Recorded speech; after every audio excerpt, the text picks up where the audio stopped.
Quand on commence un pays, c'est wholesale only. Wholesale only avec un distributeur, avec un distributeur ou en direct. En général, ce qu'on fait, c'est qu'on va d'abord visiter les salons un peu locaux, voir ce qui se fait. Après, on fait les salons, donc ça nous permet aussi de nous faire des contacts distributeurs, etc. Et en général, les meilleurs qu'on a trouvés, c'est souvent nos autres distributeurs dans d'autres zones qui nous recommandent de venir vers c'est un petit monde. Un autre distributeur. Ouais, c'est un hyper petit monde. En fait, c'est beaucoup Paris-Ferrol, quoi.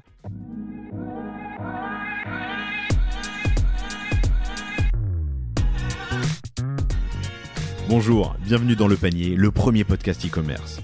Mes invités cartonnent et me livrent leurs secrets de réussite et les problèmes qu'ils ont rencontrés pour qu'on puisse, ensemble, apprendre à vendre mieux et plus. Mon engagement ici est simple, avoir une conversation sans filtre et sans faux semblants, et à ce que vous repartiez inspiré des succès, mais également des échecs, de mes invités avec les bons outils et les bons réflexes.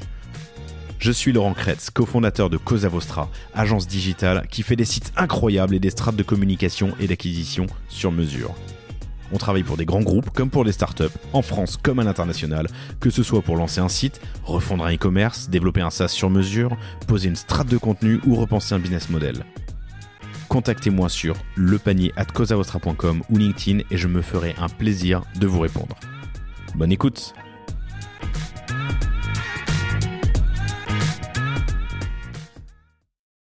Vous le savez, chères auditrices, chers auditeurs, le retail, la distribution physique, l'omnicanalité sont des sujets phares à maîtriser sur le bout des doigts. Or, c'est souvent difficile à appréhender. C'est pourquoi, avec Mickaël de Shapeart, on a décidé de créer cette série spéciale autour du retail.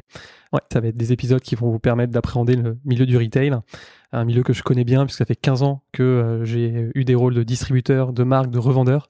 Et actuellement avec Shapeart où on commercialise nos produits dans près de 5000 magasins revendeurs en Europe. Il y a plein de concepts à maîtriser et c'est ce qu'on va aborder dans cette série spéciale dans laquelle on recevra Kabaya, Morphée, 900 Care et plein d'autres et où on parlera de retail, de wholesale, d'agents commerciaux, de distributeurs, de marge, de coefficient de marge évidemment, de taux d'effort, de revenus par mètre carré dans une boutique. Bref, des épisodes passionnants, pragmatiques, didactiques et pédagogues que, je l'espère, vous apprécierez. Bonne écoute. Bonjour à tous, très heureux de vous retrouver pour ce nouvel épisode du Panier dans une série spéciale retail et distribution physique que j'ai le plaisir d'animer, de co-animer avec Mickaël. Salut Mickaël, ça va ? Salut Laurent. Mickaël de Shapeart et sur cet épisode, on reçoit Emilien Foiret, cofondateur de Kabaya. Salut Emilien, ça va ? Salut Laurent, salut Mickaël. Que vous connaissez puisqu'il est passé il y a très longtemps, c'était l'épisode 18 en 2019 sur le panier et puis en catch-up dans l'épisode 99 si ça vous intéresse. Kabaya en quelques mots. Kabaya, créateur d'accessoires ingénieux et durables, donc créé en 2016 et du coup on se développe en France, à l'international depuis avec une équipe de 60 joyeux lurons basés dans le 10e. 60 ? Ouais, 60 en admin, donc au bureau, et 60 en boutique. Donc aujourd'hui, on est 120 si tu comptes en ETP, équivalent temps plein. En ETP pour à peu près 60 millions de... En projeté, ouais, nous on clôture à juin. Donc en gros, là, on projeté 60 millions à peu près de CA cette année, ouais. Fat, x2 tous les ans, presque depuis la création. Ouais. Ça a commencé par un test sur les bonnets qu'on connaît tous avec les pompons interchangeables. Exactement. Que vous aviez produit en Pologne. Ouais. Vous étiez venu en camionnette, vous avez mis un pop-up à Vélizy 2 ou je sais plus où. C'est ça, ouais. Les débuts étaient assez épiques et ouais. Enfin, nous on n'est pas vraiment une DNVB, on est plutôt une pop-up VB. Où ouais. C'est équivalent. On a commencé par un pop-up à Vélizy 2 avec, on a encore des photos qui étaient un peu pas crado. Pas du tout VB du tout, pas du tout virtuel. Plutôt pas mal, non, voilà, très ancré dans le physique et ça a plutôt très bien marché. Donc derrière de là on a pris la décision de pousser et de continuer, quoi. Voilà, c'était en quelle année ? 2016 du coup. 2016, c'est ouais. Fat. En 8 ans, vous passez de ça à 60 millions de CA, 120 personnes. C'est ça. 15 boutiques en propre, on va en parler, 5 en pop-up. Ouais. Un objectif de 25 d'ici la fin de l'année, 2500 points de vente. Ouais. Et un business complexe qui a été omnicanal dès le départ et que ça fait partie de l'ADN. Ouais, c'était vraiment un truc parce que enfin, on dit souvent c'était une stratégie, etc. Surtout qu'on était un peu mort de faim. Et du coup, on est parti et mon associé avait une expérience avec une boutique dans sa précédente société. Et du coup, on est parti dès le départ pop-up. Après, on a monté le e-commerce et on a commencé très vite à faire les salons. Donc les premium, Who's Next. À l'époque, on faisait pas maison et objet, on l'a fait derrière. Et du coup, on a commencé tout de suite vraiment sur les 3 canaux. D'abord à 2, puis après on a recruté des gens. Mais donc à la base, moi, je gérais plutôt la distribution, donc e-commerce, wholesale, retail, et Bastien plutôt la partie approvisionnement, finance. Du coup, j'ai géré les 3 canaux un peu tout seul. Puis après, on a recruté des gens pour tout développer. Donc ouais, depuis Day One, on fait les 3. Les 3 canaux sont Wholesale, donc revendeur. Donc ça va être le revendeur au coin de la rue, le concept store, le jeaner, le bon marché, le sport 2000, vraiment soit l'indépendant, soit le groupe d'indépendants, disons. Donc ça, c'est wholesale. On a retail qui va être nos boutiques en propre ou qui englobe aussi chez nous le pop-up. Tu mets le pop-up dans le retail? Ouais, nous on englobe tout parce que ça reste une expérience retail physique. Bon, certains sont éphémères, d'autres sont plus pérennes. Mais que tu maîtrises. En gros, c'est ça le sujet, quoi. Ouais, c'est un sujet où est-ce qu'on est sur un canal vraiment détenu entre guillemets. Et le dernier qui est le e-commerce que vous connaissez déjà très bien. Et en termes de ratio, quel est le poids de chaque canal? Alors aujourd'hui, on est sur là tu vois clôture décembre, je crois qu'on a 50 e-commerce, 35 wholesale, 15 retail, et on a comme objectif sur les pays bien implantés d'être sur un 40-40-20. Donc 40 retail, 40 wholesale, 40 e-commerce, 40 wholesale et 20 retail. Parce que le retail met plus de temps à se développer, forcément, parce qu'il faut trouver les beaux, ça scale moins bien que du e-commerce, mais ça a l'avantage qu'une fois qu'on a un concept éprouvé, après c'est plus que de l'immobilier, entre guillemets, quoi. 40-40-20, c'est ce que tu m'as dit, ouais. E-com, wholesale, retail. Retail qui est beaucoup moins agile, mais tu maîtrises totalement ta communication, ta marque, ton client que tu connais, que tu rencontres. Et tu lui proposes une expérience et ça rassure beaucoup malgré tout. Malgré le fait qu'on prenne quand même des emplacements numéro 1, genre on est dans le Marais, on est rue Faubourg Saint-Antoine, on est rue Édouard Herriot à Lyon, vraiment que les emplacements numéro 1. On a quand même, là tu vois, je faisais la stat avant-hier, à 80% de gens qui viennent en destination. Donc ça reste, on était hyper surpris. Après c'est du déclaratif, bien entendu. Donc après peut-être qu'ils t'avaient vu, ils disent ouais je suis venu en destination, mais venir en destination, ils avaient l'intention de venir dans ton magasin. Ils avaient l'intention de venir. Ils passent pas par hasard. C'est ça, tel qu'ils ils rentrent pas parce qu'ils passaient. Exactement. Donc on se pose la question d'aller voir les emplacements numéro 2, donc voir si on arrive à faire de l'adresse hors, qui soit vraiment que de la destination, comme peut le faire un Cézanne dans des rues un peu paumées. Qui peut se le permettre? Qui peut donc se ta permettre, question, c'est est-ce que tu peux te le permettre? Et c'est ça, c'est est-ce que je peux vraiment me le permettre? Alors, on l'a déjà utilisé, je pense, cette expression dans le panier, mais tu peux comment tu définis numéro 1, numéro 2? Est-ce qu'il y a des numéro 3, numéro 4? Non, après ouais, si t'as du numéro 3, numéro 4, mais ça va être sur le bord du périph', quoi. Mais sur le numéro 2, c'est rue Bis d'un emplacement numéro 1 qui est, tu vois, rue Vieille du Temple, c'est un emplacement numéro 1. C'est la plus connue, t'as toutes les marques, t'as Bobby's, t'as Fago, t'as Easy Peasy, t'as nous, t'as Une Bottle, toutes les marques un peu nouvelle génération se mettent là, et les centres-villes des grandes villes se structurent de plus en plus à la rue des historiques. Donc en gros c'est SMCP Couples, quoi, plus ou moins, et la rue des nouveaux venus. Donc ça va être nous, Fago, Easy Peasy, Horace. On se bat un peu sur les beaux commerciaux en ce moment, mais bon, on se connaît tous, donc ça reste bon enfant, disons. C'est intéressant. 40-40-20 l'idéal, e-com, wholesale, retail, et sur la part d'international, c'est quoi? Aujourd'hui 15%, et l'idée c'est que ça progresse, ça progresse en même temps que le chiffre, hein, donc l'idée c'est de la faire progresser bien plus vite, parce qu'on a aujourd'hui un produit qui a un market fit, on a la recette pour le vendre sur les 3 canaux, donc maintenant il faut qu'on arrive à étendre notre terrain de jeu bien plus vite. Donc là on est principalement focus en ce moment sur la zone d'art, et après on va essayer de prendre toute l'Europe avant d'aller chercher un peu plus loin, quoi. Allemagne, Autriche, Suisse. Ouais, c'est ce que j'avais précisé. Cool. On va parler de pas mal de choses dans cet épisode. Je sens que ça va être passionnant, notamment de Coef, que tu vas nous partager. Ouais, vaste sujet. Vaste sujet, ouais. Mais je pense que d'abord on peut faire quelques définitions. Il y a des agents, il y a des commerciaux, il y a des distributeurs. Qui sont les intermédiaires que tu peux avoir dans ton il y en a beaucoup, non, il y a principalement les plus connus et ceux avec lesquels on commence, en tout cas en France, c'est les agents commerciaux. Donc dans notre verticale qui est la fashion, mais qui est aussi de l'accessoire, je crois que Mickaël, ça doit être ça pour toi aussi. En général, c'est des multicartes. Donc agent multicarte, c'est l'agent qui a plusieurs marques, qui est freelance en vrai. Donc vous allez le rémunérer uniquement à la commission. Donc nous, sur notre domaine, ça va être entre 9 et 16% pour être large de ce qu'il va vendre. Sur sa ligne, sur ce qu'il vend dans sa zone. Donc en fait... ouais, c'est ça, ce chiffre d'affaires ouais. encaissé. Ouais, très important. Encaissé par Ouais, pas- facturer, encaisser, ouais, c'est ça. C'est le encaisser parce que c'est facile de facturer, mais si le client ne paye pas, jamais. tu vas pas payer une commission à un agent qui, au final, sur de l'argent que tu n'as pas touché, quoi. Donc ça, c'est très important. C'est toujours le chiffre d'affaires encaissé parce que il peut y avoir dans certains pays, dans certaines ou des industries qui vont mal, où t'as un taux de défaut de paiement qui peut être élevé. Tu vas pas payer l'agent pour ça, quoi. Ça arrive souvent. Sur 100 ventes, il y a combien de ventes qui sont à problème? En fait, t'en as beaucoup qui jouent avec les délais, les revendeurs. Donc, ils vont dire non, mais je te fais attendre encore 30 jours, etc. Mais je t'ai repassé une commande entre temps. Donc, j'ai pas le ratio exact. Bon, en vrai, on s'en sort très bien sur les paiements et aussi parce que, comme dit mon directeur commercial, on a un peu la chance d'avoir la chauffe. Donc, le produit est chaud. Donc, ils veulent recommander. On leur dit, si tu veux recommander, faut que tu payes, en fait. Donc, on a cette chance-là. Voilà. Tu l'es pas forcément au début. Exactement. Alors qu'on l'est pas du tout au début.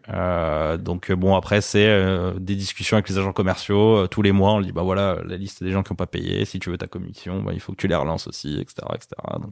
Donc l'agent commercial, c'est un agent multicarte. Tu as dit 9 à 16%. Ouais. C'est à encaisser. Michael pourra confirmer. Ouais, mais en gros, ça va dépendre des secteurs. Alors effectivement, il y a beaucoup d'agents, notamment dans la mode, tout ce qui est fashion mode. T'as des secteurs très spécifiques. Par exemple, dès que tu vas vendre dans les stations de ski, c'est très particulier. C'est un milieu un peu fermé. Là, tu vas voir. Si tu passes pas par un agent, t'es mort. Par exemple, dans la moto, nous on travaille aussi pas mal. Il y a beaucoup d'agents. Donc il y a des secteurs où t'en as beaucoup. Et en fonction de la désirabilité, de la marque, en fonction de la taille du secteur, en fonction de la notoriété de l'agent. Et entre guillemets, les vieux briscards qui sont là, ils connaissent tout le monde. Tu sais que t'as pas le choix, faut bosser avec lui. Lui, effectivement, tu vas plutôt être sur du 15-16%. Quelqu'un qui débute, tu peux trouver à 10% sans problème. Mais après, je pense que tu en parleras, mais c'est toujours pareil. Si tu négocies trop fort, le mec a aucun intérêt à te vendre. S'il gagne pas d'argent, ok, super, t'as fait une super négo, il a 7%. Ouais, mais 7% de zéro, ça fait zéro, quoi. Et du coup, quels sont tes leviers au-delà de ce pourcentage? Tu l'as dit, tu peux avoir la chauffe. Je trouve ça marrant. Donc un produit chaud est demandé. Ouais. Il y a d'autres leviers. Sur le fait de trouver un agent, tu veux dire? Ouais. En fait, qui te vendent plutôt toi que le voisin qui vend. Ouais, alors ça c'est vraiment la partie la plus dure. Trouver l'agent et celui qui va être le bon fit avec toi. Nous on a mis beaucoup de temps à trouver notre réseau d'agents, rien qu'en France, pour parler de la France. On a essayé de trouver des marques qui étaient on a voulu se mettre en fait en poisson pilote. Donc on a pris une marque qui était très chaude à ce moment-là, qui était Jot, qui a été revendue depuis à El Caterton, les doudounes qui viennent de Marseille, voilà. C'est marseillais. C'est marseillais, c'est marseillais. JOTT, c'est ça. C'est la famille Gourdikian qui a revendu depuis. Et du coup, donc on s'est mis en poisson pilote de Jot en se disant on a exactement le même réseau de distrib. Eux, ils font des commandes par magasin en moyenne entre 10 et 15 000. Nous, au départ, nos commandes de bonnets, c'était 800 €. Donc les agents allaient pas tourner pour 800 balles, donc ils allaient prendre 10%, 80 € avec les frais d'essence, etc. Aucune rentabilité. Donc en fait, on s'est mis en poisson pilote et on s'est dit on va demander à tous les agents de Jot, bon voilà, on a à peu près le même état d'esprit que Jot, même réseau de revente. Faites votre vente Jot et à la fin on est un peu la cherry on the cake pour voilà, j'ai des bonnets sympas, allez-y, allez les vendre, etc. Et du coup on les a convaincus un peu comme ça. Et donc un à un, après il y en a qui ont joué le jeu, d'autres qui n'ont pas joué le jeu. Il y en a encore quand même 4 de l'époque qu'on avait trouvé au tout début qui sont encore là sur la France. Et du coup en fait ça s'est développé comme ça, vraiment poisson pilote à la base de Jot, puis maintenant pour remplacer dans certains magasins, même si on n'est pas sur la même typologie de produits. Mais c'est en fait nous maintenant quand on va chercher les agents même dans d'autres pays, on essaie vraiment de se dire quelle marque il distribue, quel type de magasin il adresse, pour se dire est-ce qu'on a une connivence, est-ce que lui va y trouver son compte entre guillemets, parce qu'un agent, son rêve c'est de prendre une marque, parce qu'une règle très importante à savoir sur les agents quand même, c'est qu'une fois qu'ils ont une zone, que la commande vienne de lui, pas de lui, en natif ou pas, ils touchent l'argent. Donc c'est hyper important ça. Ouais, c'est hyper important et en fait donc un mec qui est défini, je sais pas, sport d'hiver ou station de ski, si dans un autre magasin, un grand, je sais pas, il passe une commande en direct avec nous, il prend ses 10%. Souvent c'est une zone territoriale, c'est vraiment il a tel département et ce département c'est lui qui a la carte, et ça c'est aussi important de savoir avant de se lancer avec un agent, c'est-à-dire qu'il a la carte, tu peux pas le virer comme ça, hein. C'est-à-dire que s'il a fait moins de 2 ans avec toi, tu lui dois 1 an de commission. Alors s'il vend pas, c'est facile, ça te coûte pas très cher. Et s'il a fait plus de 2 ans, tu lui dois 2 ans de commission. Et il y a des histoires extraordinaires, notamment, maintenant il y a peut-être prescription, mais avec Converse, quand Converse à l'époque avait des agents et reparti en propre, il y a des mecs qui ont pris des chèques assez incroyables. Ouais, c'est quoi le concept en fait? C'est qu'il a fait tout le boulot. Ouais, Donc, si tu le quittes, Il a monté la marque, et ok. c'est un peu un système féodal, c'est limite mafia, tu vois. Il détient la marque sur une zone, il touche ses commissions sur tout ce mais qui donc, tombe dans la quel zone. que soit le c'est- canal, mais en physique. Ah non, non, D'accord, que en revendeur. Que en Si revendeur. j'ouvre des Ouais. magasins dans la zone, Ok, il d'accord. peut y avoir des négociations, mais normalement il touche à rien. Mais pas en wholesale. Alors si moi j'ouvre des magasins, lui il touche à rien. Par contre, tout ce qui va être wholesale qui tombe dans la zone, donc admettons moi j'en ai un qui gère tout le nord-est, donc une liste de départements. Si j'ai un truc qui tombe à Maubeuge, il prend ses 10% dessus. Tu peux essayer de sortir des typologies de magasins Ouais.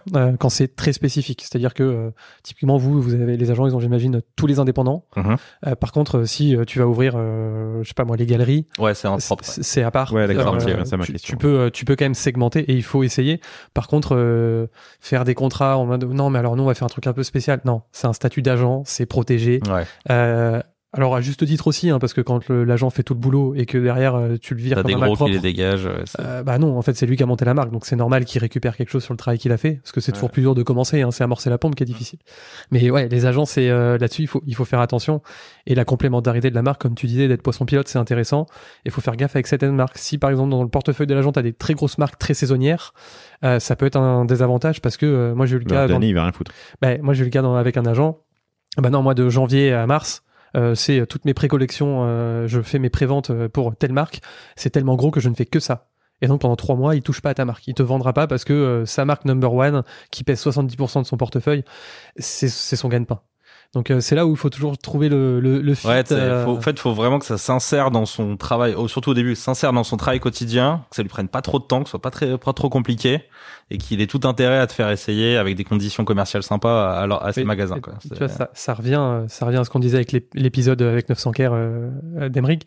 En gros, en fait, tu vois, il faut que ce soit simple, il faut que ce soit efficace, et que ce soit avec des agents, avec les magasins, avec les. En fait, il faut que ce soit simple et efficace. Il faut que le produit ce soit sexy ou avoir la chauffe. Chacun son expression, mais ouais, ça c'est important. Tu les trouves où, les agents commerciaux? Salon principalement, recommandations beaucoup. Ils viennent te voir.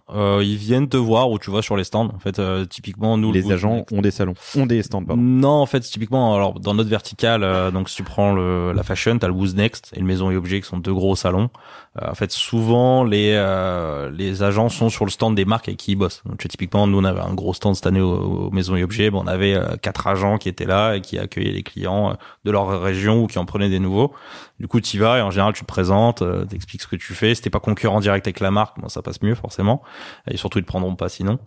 Mais en général, ça se fait comme ça. Ou après, bon, sur les lookbooks de tout le monde, il y a les noms des agents, donc on les appelle. Après, ils sont hyper sollicités. En général, les mecs sont déjà bien installés, donc très dur de les avoir comme ça. Donc en général, le contact physique ou le referral reste vraiment le meilleur moyen, quoi. Et comme t'es loqué sur plusieurs années, faut bien les choisir. Ouais, alors en fait t'es pas tant loqué parce que en vrai ce qu'on fait c'est des périodes d'essai, des genres de périodes d'essai parce que en fait si on fait 6 mois, bon au pire si on doit lui payer 6 mois de com, en général d'un commun accord on se dit bon écoute ça sert à rien pour toi, ça sert à rien pour moi, vas-y on arrête et on passe à autre chose. Après effectivement faut être assez réactif, avoir un peu un process de test bien calé pour pouvoir se dire au bout de 6 mois ça marche pas et pas attendre 2 ans ou potentiellement la marque elle est montée mais il a rien fait. Et du coup, faut être hyper vigilant là-dessus, parce qu'on peut se retrouver avec des agents qui font rien, la marque monte, donc organiquement ça monte. Finalement, de lui payer une carte ou quelque chose pour le reprendre, et là, ça devient plus compliqué. Ouais. Il va gérer combien de points de vente? Après, ça dépend vraiment, mais tu vois, Nord-Est, qui était notre agent originel, qui a monté la zone, je sais pas, il doit avoir facile 500 points de vente, un truc comme ça, quoi. Mais c'est une grosse zone, hein, ça fait vraiment de Lille jusqu'à je sais même pas ce qu'il y a au milieu de la France, mais au-dessus du Rhône-Alpes, quoi, en gros. Je suis très mauvais en géo, mais. 500, c'est. Ouais, il en a beaucoup, ouais. C'est beaucoup, hein. C'est un peu notre star, qui est sur cette zone-là. Et c'est lui qui a aussi un peu donné comment vendre au magasin et qui forme un petit peu les autres aussi sur comment ça marche, etc. Mais il a toute une organisation pour faire ça. C'est pas un mec seul. Si, j'ai cette image du mec dans sa. Non, c'est le mec avec sa camionnette, c'est un peu ça. Sauf que bon, le mec est millionnaire, tu vois, mais il a, c'est vraiment ça. Il fait des showrooms aux 4 coins du Nord-Est, où est-ce qu'il accueille, en fait, il présente du coup sa marque, voilà, quand on parlait de Jot, il présente Kabaya, 2-3 autres marques qu'il a, les mecs viennent, ils passent leur commande, il repart, il remet dans son camion, il fait un autre truc. Et c'est ça l'avantage d'avoir une marque comme vous avez eu avec Jot, c'est que l'agent au final, il va pas faire point de vente par point de vente. il prend une salle de réception à Lille, il est là 4 jours, il y a Jot, les autres marques, et tout le monde se déplace parce que tu as besoin d'avoir Jot. Et ça, c'est pour ça qu'il faut, si tu choisis bien, ça peut être hyper rapide. Ouais. Et quand on parlait Rhône-Alpes, c'est beaucoup ça aussi, tu vois, c'est galère de passer dans toutes les stations. Donc en fait, ils font tout à Annecy ou à Chamonix en gros. Et les mecs descendent de la vallée, ils boivent du blanc, ils prennent du saucisson, ils font le tour de toutes les marques, sont toutes dans la même zone commerciale, zone industrielle. Et derrière, ils remontent en station, ils ont fait tous leurs achats pour la saison. Et voilà, quoi. T'as eu des galères avec des agents? Avec des agents, en fait, pas tant en vrai, parce que ce qui est sain dans la relation, c'est que c'est aligné sur le fait que tout le monde doit gagner de l'argent. Il n'y a pas d'affect, de machin. Eux, ils sont là pour gagner de l'argent. Nous, on est là pour vendre des produits. Donc en fait, si personne gagne de l'argent, bon, ça se finit assez simplement, quoi. Vu qu'il y a une seule métrique qui compte. Après, on en a qui sont plus ou moins difficiles avec les clients wholesale. Et t'en as qui sont un peu plus revêches que d'autres, ou qui tendent un peu les relations. Donc nous, on essaie d'avoir une expérience vraiment folle, à la fois en B2C, mais aussi en B2B. Ça reste des clients, enfin, ça reste des humains. Donc, si t'arrives à délivrer quelque chose de vraiment sympa, ben, ils recommandent, ils t'aiment bien, ils en parlent aux autres. Donc, on a eu des petits problèmes plutôt de un peu comportement, disons, avec certains commerciaux vs certains revendeurs. Mais dans l'ensemble, ça se passe bien, quoi. Je veux bien. T'allais dire quelque chose, Mickaël? Absolument okay. pas. Je croyais que tu levais la main. Je veux bien que tu m'expliques le flux et les coef sur cette première catégorie, sur les agents commerciaux et les revendeurs indépendants du coup qu'il y a au bout, sur un produit qui est revendu 100 chez ton vendeur, donc cette petite boutique TTC. Comment ça se découle, comment ça se déroule jusqu'à toi? Comment ça se décompose, ouais. C'est hyper important et intéressant parce que ça va montrer à certains que le wholesale est pas pour tout le monde aussi. Mais en gros, dans ma verticale, qui je pense est à peu près pareil pour toi, Mickaël, on est environ à 2,5 de coef. C'est-à-dire que le prix d'achat du magasin, donc le concept store Jeanne et Jeanne à Sucy-en-Brie, va acheter 100 TTC divisé par 2,5. Donc ça lui donne le prix hors taxe auquel il va acheter le produit. À l'agent ou au revendeur. Au revendeur. Le revendeur l'achète. Donc il l'achète 40. Il l'achète 40. La boutique l'a acheté 40 voilà. Pour leur vendre 100 TTC. Exactement. Donc 80 hors taxe, 83. Sur ces 40, 10%, enfin toi tu vas en fait donner 10% à l'agent, donc 4 € hors taxe. Entre 10 et 15, hein, ce qu'on disait plus tôt. Et après, du coup, il faut que tu arrives à vivre par rapport à ton prix de revient là-dedans. Et en gros, sur le wholesale, tes coûts, en plus de ça, ça va être une équipe admin avec des directeurs commerciaux, des commerciaux internes pour gérer les agents et de l'assisté, un peu des assistants commerciaux pour gérer toute la facturation, etc. Et livraison des commandes. Et des salons, mais après t'as pas énormément de cost internes en fait sur la gestion du wholesale parce que faut une logistique hyper rodée. Enfin là on le vit en ce moment, on a changé de logistique, c'est un peu un enfer. Mais en gros une fois que t'as une logistique rodée, que t'as toute une partie prise de commande, facturation, livraison qui est propre, derrière t'as pas faire des lookbooks tous les ans, mais t'as pas énorme de taf en plus quoi. Ouais, c'est dans les coûts, t'as la logistique, effectivement, qui peut être selon tes produits. Si t'as un panier moyen qui est, parce que toi tu parlais quand vous avez ouvert, c'était plutôt autour de 800 €. Ouais. Nous, tu vois, dans notre cas, on a un panier moyen qui est beaucoup plus faible. Un magasin, le panier moyen, il est à 200 €. 200 € quand on voit un carton qui va te coûter entre 8 et 10, tout de suite tu le sens beaucoup plus. Donc ça, il faut faire attention à ça. Et c'est là où tu vas modifier un peu ton offre commerciale, essayer de faire des packs, ce genre de choses. Mais et après sur les coef, alors nous on n'est pas à 2,5, on est plutôt à 2, et ça s'explique notamment parce qu'on est sur des produits sans saisonnalité, sans couleur, il y a pas de mode, c'est des intemporels. Donc forcément il y a moins de risques pour le magasin. Donc moins de risques, tu rémunères moins. Donc oui, ça forcément, reste une saison sur l'autre, donc on est exactement. Donc un produit base 100, le magasin va l'acheter 50 et pas 40 comme dans leur cas, mais parce que vous avez plus de rotation, il y a peut-être un peu de solde ou un peu de promo. Et en fait, juste le fait que typiquement les bonnets, si t'as pas tout vendu en janvier, t'es mort. Tu te traînes un an de stock jusqu'à bon après les saisons on renouvelle pas une grande partie pour des histoires à la fois écologiques et aussi de pérennisation de la gamme mais en vrai il y a aussi le sujet que si t'as pas vendu tes bonnets après il faut bien que t'en fasses quelque chose en janvier quoi donc je suis enregistré avec Becha qui est sorti il y a un mois très fan de cette marque à titre personnel mais moi aussi grave mais c'est marrant ils sont genre numéro 1 en Nouvelle-Zélande et en Australie et numéro 1 au sud de la France enfin tu vois c'est une belle marque. Il m'expliquait qu'en fait la saisonnalité il l'a pas parce que c'est toujours l'été du coup, dans ces zones quelque part. C'est beau ça. Genre. Ouais, il faudra que j'arrive à faire l'hiver les bonnets en Nouvelle-Zélande potentiellement. On va aller checker ça. Juste pour finir sur la marge, pour avoir un indicateur. Donc si on continue sur cette base 100 € TTC. Donc je le refais pour donc on est 100 € TTC en boutique, ça veut dire qu'ils l'ont acheté à peu près ils l'ont vendu 83 hors taxe. Tu dis qu'il y a un coefficient de 2,5 mais du TTC vendu au hors taxe revendeur, donc ça veut dire qu'ils l'ont acheté à 40. Ton revendeur, ton agent commercial, il va prendre entre 9 et 16, on va dire 10%, donc il a pris 4 sur les 40.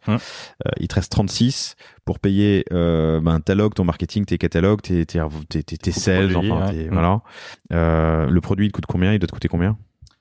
Ça. Est-ce que tu vois, t'as une. Ouais, en gros, faut être au-dessus de 60-70 de marge, quoi. En dessous, c'est très compliqué de vivre, quoi. Sur le marge brut. Donc, prix d'achat, prix de vente, quoi. Ouais. Là, si ton produit te coûte, dans cet exemple-là, si t'as un produit qui coûte plus de, 25 €, mais 25, ce serait le grand max. Mais si t'es à plus de 20 €, ça va être compliqué. Peut-être que dans ce modèle-là précis avec un agent, ça passe. Tu peux t'y retrouver si tu as une structure qui est assez légère, ou des choses comme beaucoup ça, de repeats, ce genre de choses. Par contre, on va le voir après. Si tu as d'autres, un grossiste au milieu, et là tu vas donner plus que 10%. Là, tu vas être bloqué. Donc le 20 € pour 100. Donc 20 € de coût de production pour un 100 € TTC au consommateur. C'est un ratio qui est pas mal. Ça te permet d'avoir 1 x 5. Okay. Et après, il y a des industries où on dit ça dans la cosmétique, des L'Oréal et compagnie x5, ils rigolent. Ils rigolent. Ils sont plutôt sur du 10. La cosmétique, c'est dans la mode aussi. Mode en soi, ça dépend si tu prends effectivement des fast fashion, mais dans l'autre domaine, c'est à peu près ça sur x4, x5. Et par contre, effectivement, cosmétique, ça monte à x10. Et après, tu vas, bien sûr. Et puis après, si t'as un petit panier, forcément, tu vas vouloir faire un peu plus x4, tu vas être compliqué si tu vends des produits à 10 €. Et toujours garder en tête, ça c'est là où le curseur est dur à ajuster, c'est que oui, il faut que tu aies un business model qui soit viable, et en même temps, si tu fais x10, tu prends un peu c'est pas que tu prends les consommateurs pour les cons, mais la valeur perçue, elle est quand même plus difficile à faire passer aux consommateurs quand tu vends x10, quoi. Ouais, parce que forcément, si tu fais x10, ta qualité va baisser, etc. Parce que tu auras travaillé tes coûts partout. Et donc, faut que ce soit un deal gagnant pour tout le monde si le client final gagne pas. Et le client est pas complètement con non plus. C'est ça, il le voit très simplement. Mais ça pose une question qu'on peut aborder tout de suite. C'est ton. Et je pose la question à chacun des invités sur cette série spéciale, mais c'est le prix en D2C sur ton site e-com, puisque du coup tu t'es affranchi de la boutique, du revendeur, de l'agent commercial. Ouais. Alors ça c'est un beau bullshit que les DNVB ont fait croire à tout le monde pendant les premières années des DNVB. J'y ai jamais cru et à raison. Mais genre le côté on coupe les distributeurs internes et du coup on redistribue de la valeur aux clients, c'est bullshit de ouf. Si l'argent qu'on donne pas aux distributeurs, on le donne à Facebook. Faut arrêter de mentir aux gens, les prendre pour des cons. Il y en a quelques-unes qui ont essayé. Elles sont toutes plantées. Alors elles ont monté les prix. Ouais, c'est ça. Non, mais la réalité est là. On fait 20% de marge, t'inquiète pas. Sauf que derrière Facebook, Google, etc., ça a un prix. Et si on veut, après, il y a des modèles qui marchent bien. J'ai beaucoup de respect pour ce qu'ils font chez Loom, sur des produits plus durables et où est-ce qu'ils sont full organique, etc. Et bon, ils sont très très bons par contre pour faire parler d'eux en RP, etc. C'est pas un modèle qui peut être appliqué à tout le monde, mais il y a des modèles qui fonctionnent comme ça. Mais de là à ce que ce soit la norme, c'est pas possible. Ouais, Facebook is the new rent. C'est un peu ça. C'est un peu ça. Après, maintenant c'est Facebook, TikTok, Google, tous ces canaux d'acquisition, mais il y a un sujet quand même de croissance et de faire connaître la marque et de l'impact qu'elle a, qui fait que, la valeur intermédiaire, à part si on fait 0 acquisition et on ouvre son site, on attend que ça tombe et tout le monde sait que ça marche pas, ça. Il faut mettre de l'argent en acquisition. Dans le cas présent. Donc, tu as revendu 36 à ton agent commercial, enfin après ton agent commercial. Donc, il a pris les 4 plus les 40 hors taxes de la boutique. Ça te fait 44. Tu connais ce qui part en acquise sur dessus quand tu vends direct to consumer? Direct to consumer, alors chacun a un peu son modèle. Nous, on considère qu'en gros 20% du prix de vente final peut partir en acquise. C'est à peu près ça, quoi. Prix de vente final TTC hors taxe? Ou TTC, un gros smile, ouais. Okay. TTC, ouais, on va dire entre 20 et 25 suivant TTC hors taxe. Donc le 100 t'as coûté c'est 83 hors taxe et t'as encore un 20-25 qui est parti en acquise que tu peux mettre en acquise. Et ça c'est si tu vends en direct depuis ton site e-commerce. Après quand t'es en wholesale, t'as très peu de frais là-dessus, quoi. T'as juste tes salons effectivement et ton agent commercial à rémunérer, quoi. Gros sujet agents commerciaux, génial. Dans ton univers, il y a aussi des distributeurs. Et il y a l'international. Comment à qui tu parles? Alors le choix agent commercial ou distributeur international, il est hyper compliqué parce que. C'est quoi un distributeur? Distributeur, en fait, ce qu'il va faire, c'est qu'il va lui avoir des agents commerciaux. C'est un peu un représentant dans le pays. En fait, il va avoir des agents commerciaux. Il va acheter un volume de produits à l'année et après s'occuper lui-même il va dire je prends 1000 produits A et après il s'occupe avec ses agents commerciaux de le vendre. Et toi, tout ce que tu as à faire, c'est faire une livraison, ou parfois tu vas livrer en direct, mais en gros, il gère la facturation, il gère tout, tu lui fais une seule facture et c'est réglé. Ça, c'est un modèle qui marche bien. Et en général, lui va demander 30% sur le prix wholesale que tu pratiques déjà. Donc sur les 40, il va te demander 30% de moins pour couvrir justement ces frais à la fois d'agent, à la fois de logistique. Donc 2 à 3 fois plus que l'agent commercial. Ouais, c'est ça. Puis en fait, il couvre aussi les agents commerciaux dans son cas. Donc c'est-à-dire que lui, dans les 30%, il va devoir aussi payer un réseau d'agents commerciaux qu'il va avoir. Par contre, toi, ce qui est bien, entre guillemets, c'est que tu livres en une fois un pays et tu le laisses se débrouiller. Potentiellement, tu lui donnes même un budget marketing pour qu'il puisse localement prendre des influenceurs, etc. Alors ça, j'en ai beaucoup entendu parler. J'ai jamais vu de distributeur bon là-dedans. Mais en gros, c'est plus ou moins une plateforme qui, à l'international, va te permettre de te diffuser plus rapidement. Donc ça, c'est un modèle de distributeur à l'international. Après, il y a aussi, nous, ce qu'on fait pas mal, c'est les master agents. Donc on a un agent qui va lui-même recruter un réseau d'agents en local. Donc il va prendre une com sur toutes les ventes des agents en dessous. Pyramidal. Ouais, c'est très mafia. Non, mais c'est Tupperware, mais en fait, aussi, quoi. Ils sont tous alignés sur la commission. Donc après, c'est des modèles qui se répandent partout, hein, effectivement. Et du coup, donc le master agent, ce qui est bien en général, c'est que c'est un mec qui est assez installé dans le pays, qui connaît tous les agents dans les régions qui vont bien, le Baden-Württemberg en Allemagne, etc. Et il va trouver le bon agent avec les bonnes marques, etc. Avec lequel en général il a une relation depuis longtemps. Il a déjà fait plusieurs marques avec. C'est que c'est un mec solide. C'est pas loin du distributeur, on est d'accord. C'est pas loin du distrib, si ce n'est qu'il gère pas le risque financier. Pas forcément la logistique non plus, le master agent. Et pas la logistique. Là, nous, typiquement en Allemagne, on a un master agent. Il gère ni la logistique ni le financier. On gère tout en direct. Après, les Allemands payent bien, donc on a pas trop de chance, pas trop de problèmes plutôt. Mais pour des pays type l'Italie ou l'Espagne, c'est beaucoup plus compliqué, quoi. Et c'est là où ça peut être parce que dans les distributeurs, t'as ceux qui fonctionnent avec des agents. Tu vois, nous dans notre cas, par exemple, sur un distributeur, on va prendre quasi exclusivement des distributeurs qui ont des commerciaux en propre et pas des agents. Donc c'est vraiment toute la structure. Donc il va acheter les produits, il va former ses mecs, ils vont les vendre, ils vont s'occuper de tout de A à Z. Et on a quelquefois des surprises où ils arrivent même à faire du marketing pour nous. Ça arrive. Wow. C'est rare. Hein, c'est pas. Ouais, j'en ai jamais vu un bon. En tout cas, mais... et par contre, c'est toujours pareil. C'est-à-dire que plus il va prendre de la chaîne de valeur, plus il va en fait prendre à sa charge des fonctions de la distribution. Il va communiquer le marketing, la vente. Forcément, plus tu vas lui donner. C'est-à-dire qu'effectivement, un master agent, tu peux t'en sortir autour de 25-30 points. Un gros distributeur, nous on a des gros distributeurs à qui on va monter jusqu'à 40-45% de marge. Mais parce que en fait vraiment tu leur confies la marque, tu leur donnes juste les outils marketing et eux gèrent tout de A à Z. Et donc il faut nous par exemple, je sais que c'est notre stratégie, voilà, on évite les distributeurs qui ont des agents parce que quand t'as c'est pas facile de mettre en place ta stratégie parce que l'agent au final il fait un peu ce qu'il veut, quoi. S'il veut pas, donc là ça fait beaucoup d'intermédiaires qui font chacun ce qu'ils veulent. Donc c'est pour ça que ça peut être intéressant d'avoir des distributeurs avec des commerciaux en propre, des employés et qui sont vraiment dédiés uniquement à ce distributeur-là. Ils sont employés. Donc si le distributeur dit bah voilà, tu vas vendre Shapeart dans tel magasin, le mec va essayer quoi. L'agent il va dire oui t'inquiète je m'en occupe. Et puis peut-être qu'il le fera, peut-être qu'il le fera pas. Ah, de prendre un distributeur qui a des employés, pardon. D'avoir des employés dédiés chez le distributeur. Des commerciaux en propre. Ouais. Et du coup, si on fait le même schéma que tout à l'heure, donc le produit, il est vendu sans dans une boutique dans le Baden-Württemberg. Formidable. Bah attends, c'est chez moi. Lui, il a pris 30%. Son vendeur, on va dire qu'il a pris le même 2,5. Donc, c'est-à-dire que il a acheté 40 à l'agent commercial du distributeur ou à l'employé du distributeur, qui lui aura pris 12. Ouais, bon en fait c'est 30% de le magasin final va l'acheter même prix, 40. Juste le distributeur va se rémunérer sur les 30% de ses 40, donc sur 12 euros. Ouais, c'est ça, 12 euros. OK. 16 du coup. Ouais, il va 3-4 fois. Il va l'acheter autour de 25 euros, grosso modo, grosse maille. Il va l'acheter autour de 25 euros. OK. Versus 35, 36 quand t'es en direct avec l'agent. C'est ça. Tu peux avoir plusieurs distributeurs sur un pays? Non, en général, ils prennent un pays complet. Et bon, en général, sur tout pays, t'as 2 régions fortes et après t'as le reste qui est un peu accessoire, disons. Genre, tu vois, l'Allemagne, c'est un peu le croissant bas à gauche qui est hyper intéressant. Le reste est moins fort en business. L'Italie, c'est plutôt le haut.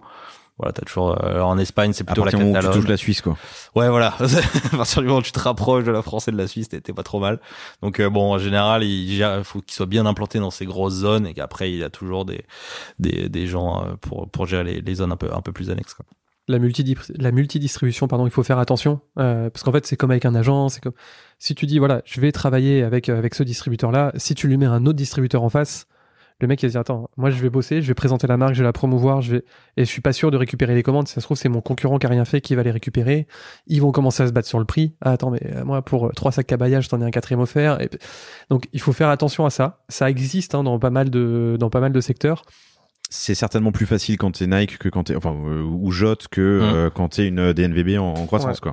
Mais de manière générale, c'est une pop-up VB. Ça reste du commerce et le commerce c'est quoi? C'est de la relation de confiance, c'est des relations humaines et donc si tu donnes un peu plus tu montres que t'as confiance en ton partenaire, forcément il va jouer le jeu un petit peu mieux que si derrière tu lui dis OK, je te mets un mec en face, coup de pression, quoi. Ouais, c'est beaucoup d'humains. C'est par contre ça, tu fais bien de le dire parce que avant c'était moi qui le gérais en direct et on va dire que c'était pas un milieu, je viens du nucléaire, je te l'avais déjà dit, mais c'était pas forcément un milieu, le vendeur de fripe on va dire, dans lequel j'étais hyper à l'aise mais bon, je le gérais, on s'est quand même bien développé, etc. Et on a recruté un directeur commercial qui a le sens du contact dans le sang, entre guillemets, et qui connaissait beaucoup mieux ce milieu-là. Et en fait c'est bête, mais des agents qui avec moi performaient pas forcément bien, en fait il a réussi à recréer du lien, à remettre un peu de l'affect dans le truc et malgré tout, ça a relancé certains agents qu'on était potentiellement prêts à abandonner. Aborder, donc quand même. Tu nous disais quand on préparait cet entretien aussi avoir théorisé l'international, qui représente aujourd'hui donc 15%, ça fait quoi? Ça fait 9 millions d'euros de CA. Sur quel pays? Aujourd'hui, on fait du coup Belgique, ce que je disais, en gros Benelux et DAR, donc Allemagne, Suisse, Autriche. En fait, c'est plutôt sur le développement international, si tu veux, où en gros on définit 3 phases, donc phase 1, phase 2, phase 3. Phase 1, c'est l'état dans lequel est la France, qui est aujourd'hui donc 40-40-20, ce que je te disais, retail, wholesale, e-commerce, retail, pardon. On a des pays qui sont en phase 2, donc on va parler de l'Allemagne typiquement, où est-ce qu'on est en wholesale et en e-commerce, l'Autriche aussi, wholesale, e-commerce. On a des pays qui sont en transition phase 2 vers phase 1, donc Belgique et Suisse, où est-ce qu'on commence. Attends, la phase 1, c'est la phase finale?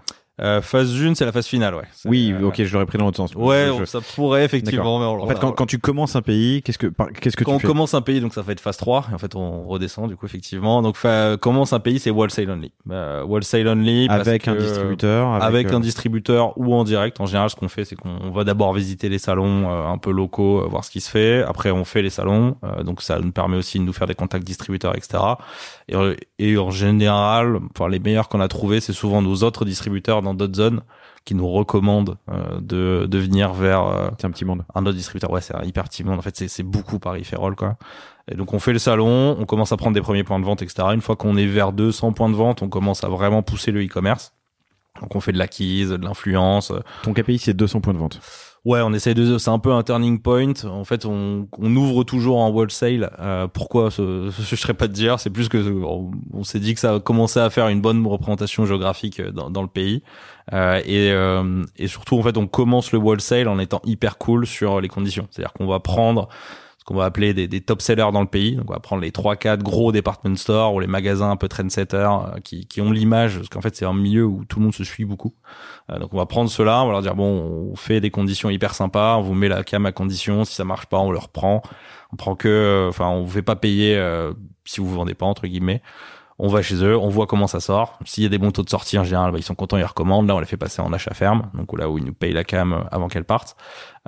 Et surtout, ça permet de faire de l'image. Et après, à partir de là, on s'en sert pour rayonner sur tous les plus petits magasins, trouver les agents, etc. En disant, bah voilà, on est déjà chez les 3-4 gros que tu connais. Genre en Allemagne, ça va être du Pick & Kloppenburg, ça va être les 2-3 concept stores un peu sympas à Berlin ou des trucs comme ça. Et derrière, bah t'arrives dans le magasin, tu vois, on est déjà chez Pick & Kloppenburg, chez machin. Voilà les photos du merch, on a tel taux de sortie. Bon, il a plus qu'à dire oui, quoi. Mais eux, tu les fais en direct, on est d'accord. Tu vas convaincre le bon coin allemand. Ouais, alors il y en a pas mal qu'on a fait en direct parce que bon, en fait, c'est 4-5 magasins dont on parle. Oui, c'est du relationnel. C'est ça. Enfin, il faut exister, faut présenter. On essaye de les faire venir sur les salons, on les prépare, on les mail avant, on essaye de les choper quand on les voit sur les salons. Et après, sinon, avec notre agent local, en général, eux, ils les connaissent parce qu'ils ont déjà bossé avec eux, avec les marques qu'ils ont déjà. Donc, on s'en sert aussi pour se faire introduire et commencer à faire les premiers tests, quoi. Tu vois, on en parlait avec 900K, c'est un des rares cas où tu peux faire entre guillemets du dépôt-vente. C'est parce qu'en fait c'est hyper stratégique. Tu vas taper. C'est de l'influence. En fait, c'est de l'influence. C'est presque hors. C'est vraiment de l'influence, comme quand tu vas chez Merci.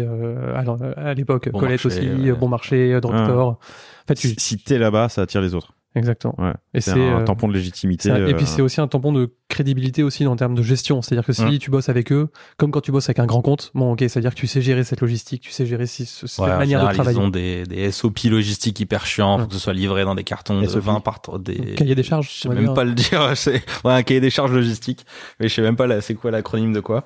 Spécial. Bon, on s'en fout, mais en gros c'est un cahier des charges logistique qui dit les cartons doivent être de telle taille avec une facture par carton, conditionné par 5. C'est des trucs très très chiants. Les PCB, les étiquettes, le code barre en bas, le machin. Faut que tu utilises mes EAN. En français, c'est cahier des charges. Et ça, effectivement, avec les grands comptes, t'as pas trop ça avec les indépendants, même quasiment jamais. Standard Operating Procedures. C'est ça. Le cahier des charges. Ouais, ok. C'est hyper galère en logistique parce que tu dois sortir ton flux normal, réétiqueter potentiellement, remettre dans des cartons, livrer entre 10h45 et 10h50, sinon tu prends des pénalités. Dans telle taille, dans telle. C'est ça. Donc ils savent que si tu sais gérer ça, potentiellement livrer à l'international 3 fois par semaine, tu vas pouvoir le faire, quoi. Et du coup, on dit pas du coup. Et donc, il faut être bien accompagné par ton logisticien ou ta supply. Ouais, en fait, faut que t'aies déjà ça en place pour pouvoir shipper à peu près partout. Alors même si au départ c'est un peu painful parce que ça va être très manuel, sans te mentir, les premiers, ce qu'on faisait on sortait ces cartons-là du flux.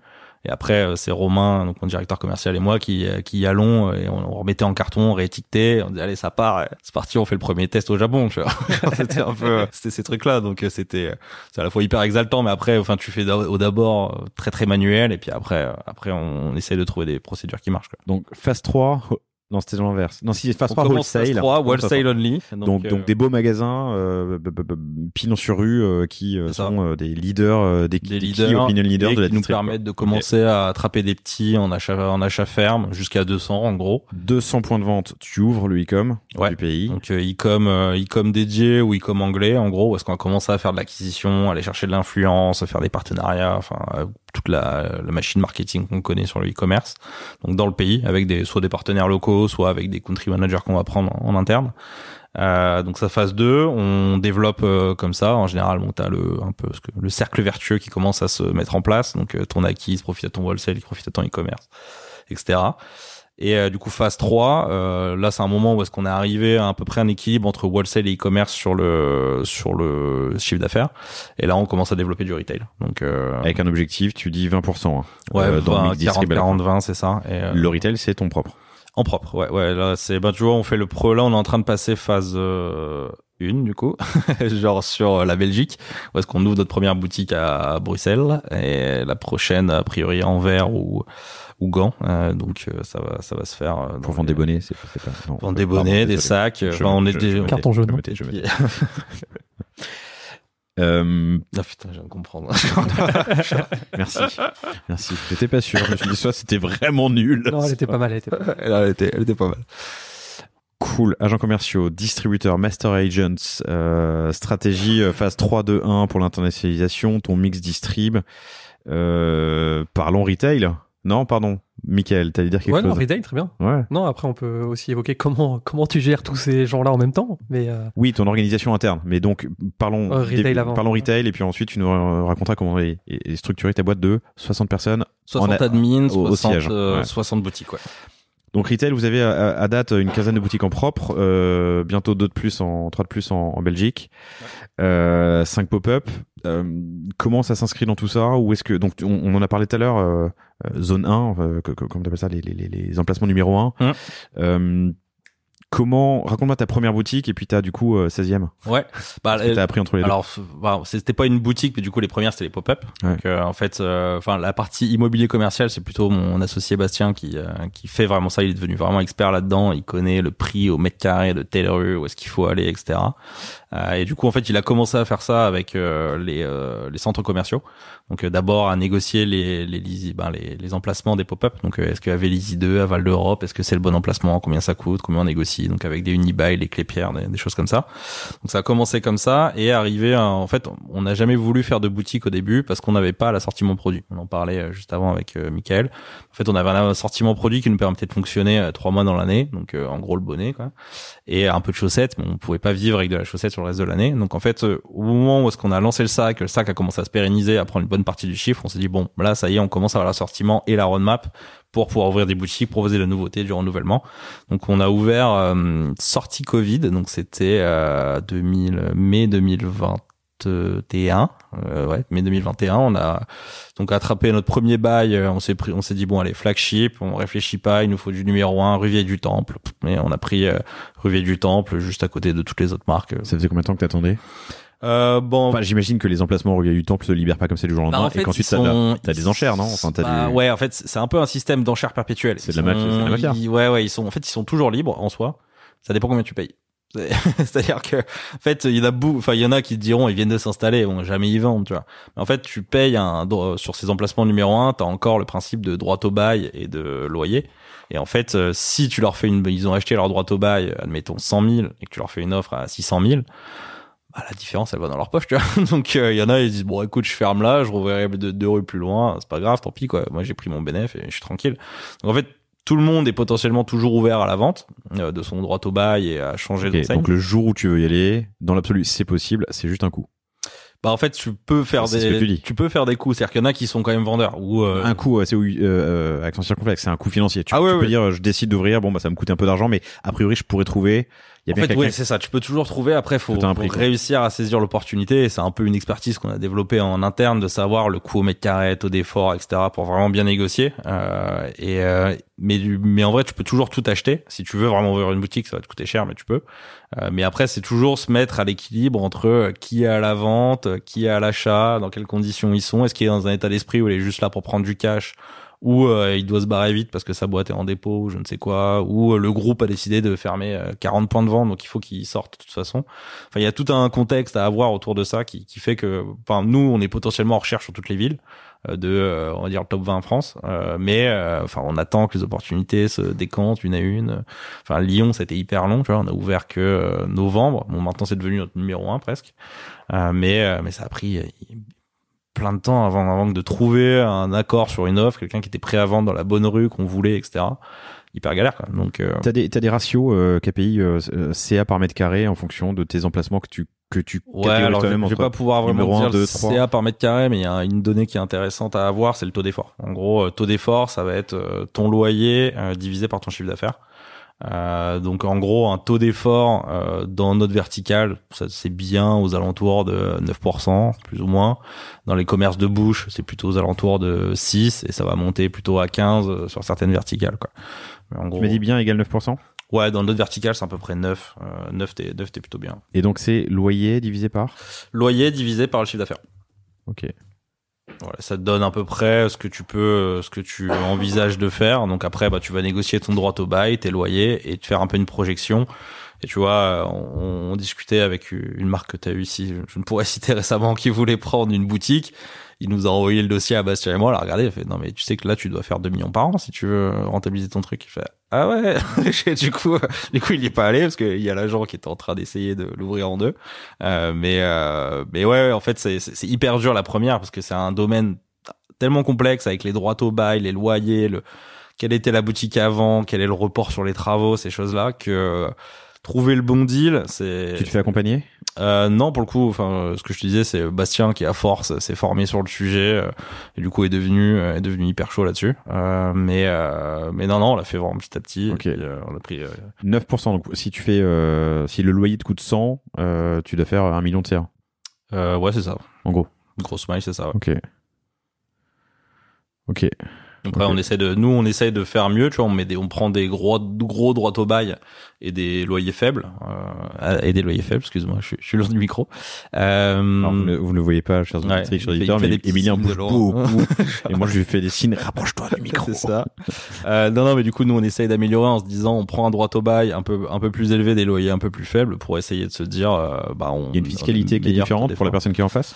Entre ce que tu touches Ouais, en fait le droit au bail va être pour la personne qui est sortante, il y a le propriétaire qui touche une partie si je dis pas de bêtises, mais après c'est aussi que ça nous permet d'avoir des boutiques plus rentables, et vu qu'on est sur de l'emplacement numéro 1, c'est des droits au bail qui je crois que ça se dit comme ça au pluriel, qui ne vont pas baisser a priori. Donc là où le droit au bail est un peu une tendance qui est en train de disparaître en Europe, ou sur les emplacements numéro 2 où ça devient plus que du loyer classique, quoi. Oui, alors c'est peut-être pas évident pour tout le monde, pardon, on aurait pu le définir, mais dans une boutique t'as les murs, donc physiquement les murs qui appartiennent, voilà. Il y a le pas de porte, c'est le droit au bail, et il y a le loyer qu'on paye pour occuper les murs. C'est ça. Et du coup, quand tu prends une boutique, tu payes le droit au bail que tu rachètes au précédent locataire, entre guillemets. C'est un peu un premium à l'emplacement. C'est ça, en fait, ça te permet de stabiliser, la définition exacte est que ça te permet de stabiliser ton loyer sur une durée sur des baux, du coup, 3, 6, 9. Et en fait, c'est un peu un premium que tu payes pour stabiliser ton loyer sur les 3, 6, 9. Donc nous, justement, on prend un droit au bail pour avoir un loyer un peu moins cher et avoir une rentabilité plus élevée sur nos boutiques. Et on fait ça aussi parce que c'est l'emplacement numéro 1. On sera en numéro 2. On paierait pas nos droits au bail le prix où on les paye, parce que numéro 1, c'est les seules zones où est-ce qu'on est sûr que ça baissera jamais. Enfin, rue Vieille du Temple, avant que ça baisse, va falloir. C'est un bout de temps. Ouais, va falloir y aller, quoi. Donc en fait, c'est comme ça qu'on s'est développé en boutique. Donc d'abord Marais, après on a fait Italie 2, mais on était déjà en pop-up là-bas. Donc plus simple pour nous. Puis c'est du centre commercial, donc on connaissait déjà bien. Après dans l'ordre, je sais plus ce qu'on a fait. On a fait Faubourg Saint-Antoine, je crois. Alors qu'est-ce que tu fais pour ta 16e boutique que tu n'as pas fait pour ta première? Qu'est-ce que tu as appris entre-temps? Qu'est-ce qu'on a appris entre-temps? Onboarding des salariés dans la boutique, et des équipes de vente, et formation à tous les outils, etc. Vu qu'on était toujours un peu dans le rush, bien sûr on les formait, etc. Mais pour nous inspirer de marques retail bien plus installées, en fait, eux, ils font vraiment des trainings de 2 semaines où est-ce qu'il y a un formateur réseau qui passe dans la boutique, qui reste les 2 premières semaines pour l'ouverture, pour mettre tout le monde dans les process, dans le cérémonial de vente, etc. Pour l'instant, les premières, en gros, c'était Bastien ou moi ou le directeur réseau qui y allons, qui dit bon voilà comment ça marche, tu sais, faut faire fonctionner la caisse, allez, yallah. Et là maintenant, c'est beaucoup plus structuré, quoi. On a un magasin tête qui est celui qui respecte tout, qui est le merch est nickel, etc. On essaie de le faire partout, mais celui-là est particulièrement poussé, dans lequel on va envoyer les vendeurs pour qu'ils se forment. Derrière, ces vendeurs vont retourner en boutique, ils vont avoir quelqu'un qui va venir les accompagner aussi, pour vraiment tout ça se mettre en place. Et en fait, l'équipe de vente a tellement d'importance sur l'expérience client, qui est notre premier souci, et sur les ventes, qui est aussi un souci, c'est pas l'argent perdu que de le faire. Et maintenant, avant on n'était pas structuré pour le faire, on avait la volonté, maintenant on s'est vraiment structuré pour faire ça, quoi. C'est lequel, le magasin de tête? C'est Vélizy 2. Vélizy 2. Voilà, Vélizy 2 qui est un peu la surface, qui est aussi une plus grande surface, donc on peut aussi plus faire vivre les différents concepts, etc. Et on a aussi une vendeuse qui est là depuis le tout début, donc qui connaît bien et qui a bien suivi aussi le développement de la marque. Et on peut détailler aussi les coûts ou les coefs ou les ratios, en tout cas, sur le retail, hein, le produit qui est vendu 100 dans une boutique qui vous appartient. Ouais. Les coûts que tu vas avoir entre deux, si tu veux, tu vas avoir ton loyer forcément, tes équipes de vente. On le compare aux 40.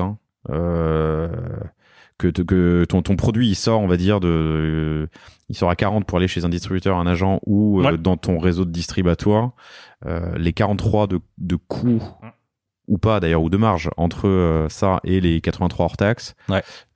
10 de loyer du coup déjà. T'as 10 de loyer, gros smile, ouais, ça va être c'est sur ton taux d'effort, c'est à peu près ça. Si t'es à 9%, c'est à peu près ça. Après t'as ta masse salariale, tu vas avoir aussi l'amortissement de tes travaux, parce qu'en général tu fais des gros travaux pour te mettre en place toute ta boutique, et après ton IT, etc., pour que ta boutique puisse tourner, tes frais de transport pour réassortir les boutiques, et plus potentiellement la com que tu vas faire, quoi. Du coup, là on parle de les 43 sur les toujours base 100 sur les 43 que tu récupères, c'est quoi, t'en récupères 10 et t'as 33 qui partent en frais, ce serait quoi à peu près le ratio de la marge que tu fais en plus, parce que forcément tu fais un peu plus de marge sur ton retail. Ouais. Ou pas forcément peut-être, hein, mais si pour le coup tu marges plus sur ton retail. Mais en fait, ce qui est bien le retail, c'est que c'est un business de frais fixes.